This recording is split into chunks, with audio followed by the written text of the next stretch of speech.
Good morning, Year 11.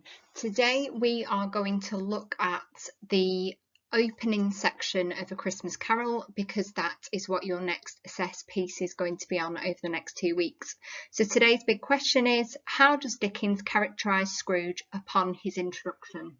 So when we first meet him.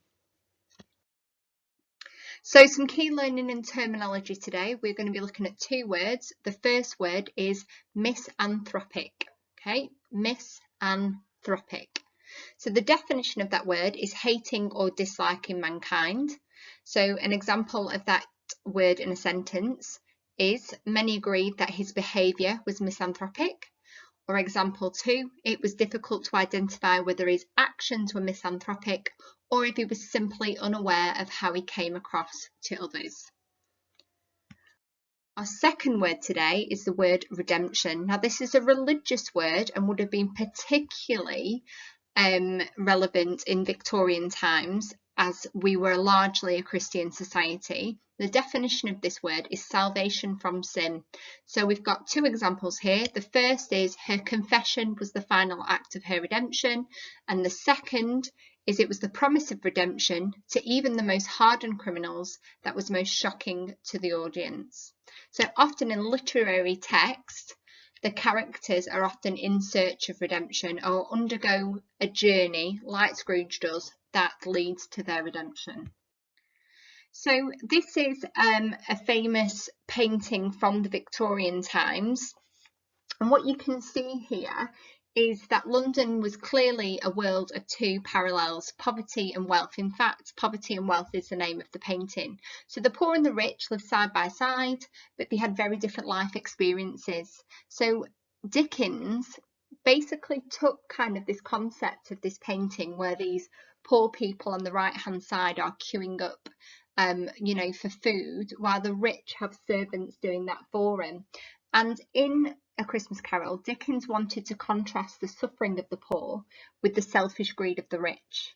So he was trying to point out that many of the poor in London were exploited as cheap labour, and that the poor were exploited and had a terrible quality of life, whereas many of the rich embraced the pursuit of money as their primary concern and were removed from the struggles of the poor. And we definitely see that with Scrooge, who himself was poor when he was younger, but he's kind of lost his understanding of that sort of life. Okay, some context and background that you need to be aware of. The Industrial Revolution was transforming the country at a really rapid pace. The transfer to manufacturing rather than farming meant there was a greater need for more machines and less workers. And basically this transition further widened the gap between the rich and the poor. It made the rich richer and the poor poorer and deepened the inequalities in Victorian society. So Malthusian attitudes towards the poor highlight the harsh and awful situation many of the poor found themselves in. So basically the Malthusian theory explained that the human population grows more rapidly than the food supply until famines, war or disease reduces the population. The guy who came up with the theory believes that the human population had risen over the past 3 centuries, and that was going to lead to famine and death. And to be fair, he wasn't wrong. That's when the Spanish flu epidemic came in, and millions of people were wiped out to kind of catch up with society. So many of the wealthy people in Victorian London lived in comfort in comparison to the hard lives led by the poverty-stricken, who were really suffering from, disease and lack of food. So what I want you to do is I'm going to pause the PowerPoint, and in the chat box I want you to answer these 4 questions. So 1, which historic event transformed the way people lived and worked in Victorian London? 2, what was the effect of the transition in society for the rich and the poor? 3, whose writings influenced attitudes towards the poor? And how were the lives of the wealthy different to those of the poor? Okay, do that now. So answers. If you didn't know any of these, it might be worth writing them down. So the Industrial Revolution was quickly transforming the country. Number 2, the gap between the rich and the poor had widened further. Number 3, Thomas Malthus's writing, so the Malthusian theory, had influenced attitudes towards the poor. And number 4, the wealthy lived in comfort in comparison to the poor. So we're going to look at the opening extract from A Christmas Carol, and this is going to form the foundation of your next assessed piece. So in this extract, we are introduced to the protagonist, Ebenezer Scrooge. Scrooge was not well liked by people. People did not like him. So what word can we use to describe him from the start of the lessons? Answers in the chat box.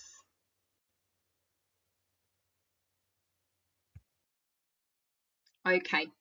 Oh, but he was a tight-fisted, hand at the grindstone Scrooge, a squeezing, wrenching, grasping, scraping, clutching, covetous old sinner, hard and sharp as flint, from which no steel had ever struck out generous fire, secret and self-contained and solitary as an oyster. The cold within him froze his old features, nipped his pointed nose, shriveled his cheeks, stiffened his gait, made his eyes red, his thin lips blue, and he spoke out shrewdly in his grating voice. Okay, so not a very nice description of Scrooge whatsoever. Remember, this is Dickens writing it. He's the narrator. This is what he thinks of Scrooge. So bear that in mind as we go on to the next task. So in the chat box, I would like you to answer these 4 questions. So number 1, why might Scrooge be described as being a tight-fisted hand? Number 2, what impression does the phrase hard and sharp as flint give us?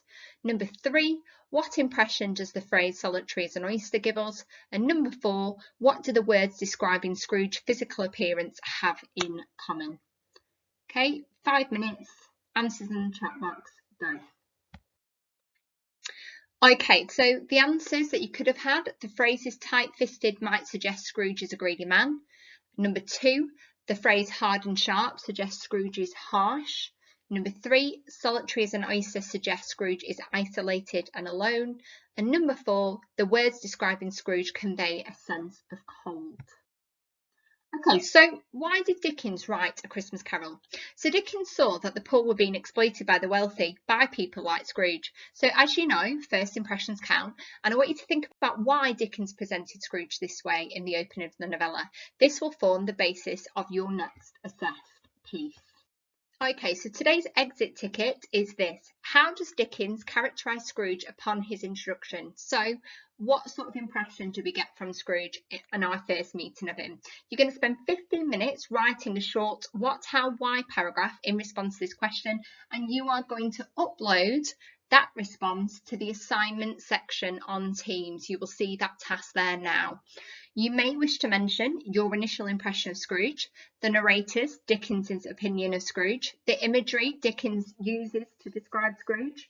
You should try to use judicious, remember that means short, embedded quotations in your response. Words that you might wish to include are misanthropic, isolated, covetous, and redemption for extra bonus points. Remember, everything you write, you'll be able to use in your assessed piece.